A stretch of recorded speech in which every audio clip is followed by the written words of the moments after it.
The shocking truth behind Siegfried and Roy's tiger attack. Siegfried and Roy captivated audiences with their dazzling illusions and majestic white tigers.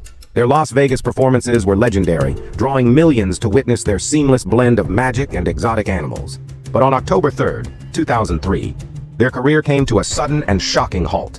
In the middle of a live performance at the Mirage, a white tiger named Montecore turned on Roy Horn. What really happened that night? Was it a tragic accident, an animal's instinct, or something far more mysterious? Siegfried Fischbacher and Roy Horn's journey began in the 1950s when they met on a cruise ship.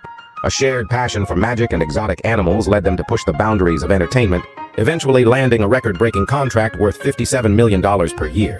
They built an empire, redefining what was possible on stage.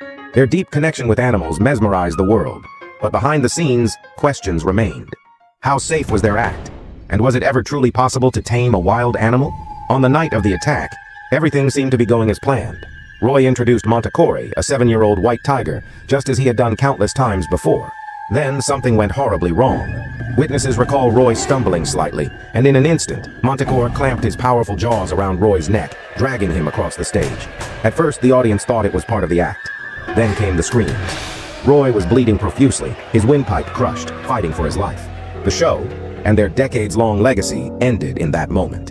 But what really caused the attack? Some believe Montecore wasn't acting out of aggression, but instinct.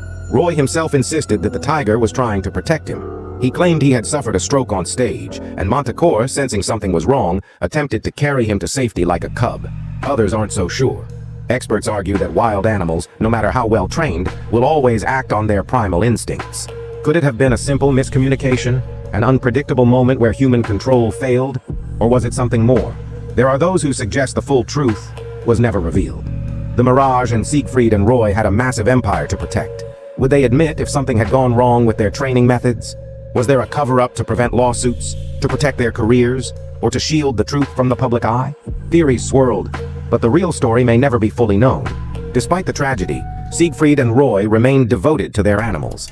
Montecore lived the rest of his life in their private sanctuary, passing away in 2014. Roy never blamed the tiger and spent his remaining years advocating for animal conservation. He passed away in 2020 due to complications from COVID-19, followed by Siegfried a year later. The mystery of what happened that fateful night still lingers. Was this an accident? An unavoidable consequence of working with wild animals? Or was Montecore's attack a misunderstood act of protection? One thing remains certain. Siegfried and Roy's legacy is unforgettable, forever etched in the history of magic and entertainment. What do you think really happened that night? Let us know your thoughts in the comments.